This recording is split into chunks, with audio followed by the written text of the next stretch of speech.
Kronologi Perang Diponegoro. Perang Diponegoro diawali dari 20 Juli 1825, di mana istana mengutus dua bupati senior untuk memimpin pasukan Jawa Belanda menangkap Pangeran Diponegoro dan mengangku bumi di Tegalrejo. Saat itu, Diponegoro berserta pengikutnya mampu menyelamatkan diri, namun kediamannya habis dibakar.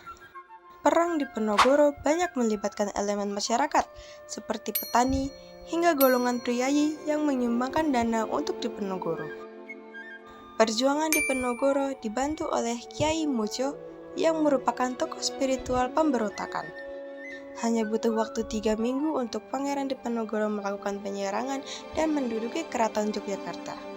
Keberhasilan ini diikuti di beberapa wilayah pada tahun-tahun pertama. Pergolakan meluas ke arah timur mencapai Madiun, Magetan, Kediri, dan sekitarnya.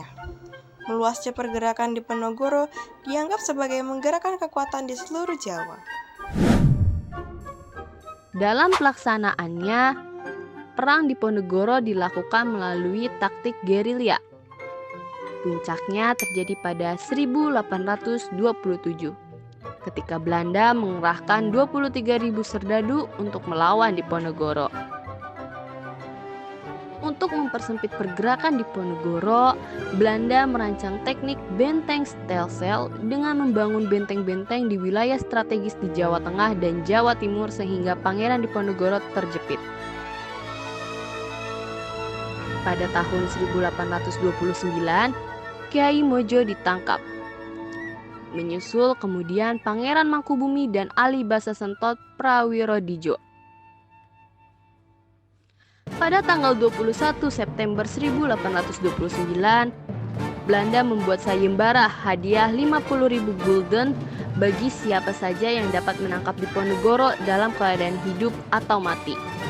Pada tanggal 16 Februari 1830, melihat keadaannya yang melemah, Pangeran Diponegoro setuju untuk bertemu dengan utusan Jenderal de Kock, Kolonel Baptiste Clarence.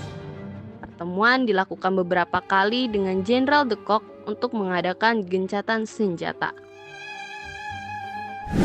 Mata-mata dari Belanda melihat bahwa Diponegoro bersikeras mendapatkan pengakuan sebagai Sultan Jawa di bagian selatan. Pada 25 Maret 1830, pasukan Belanda disiapkan untuk penangkapan Diponegoro. Pada akhirnya 28 Maret 1830, Jenderal de Kock mampu menjepit pasukan Diponegoro dan Diponegoro mau menyerahkan diri.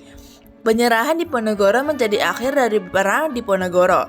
Setelah ditangkap, Diponegoro diasingkan di gedung Karesidenan Semarang di Ungaran dan dibawa ke Batavia pada 11 April 1830. Kemudian dipindahkan ke Manado pada 30 April 1830 serta tiba di Benteng New Amsterdam pada 3 Mei 1830. Pada tahun 1834, Pangeran Diponegoro dipindahkan ke Makassar dan wafat di Benteng Rotterdam pada 8 Januari 1855.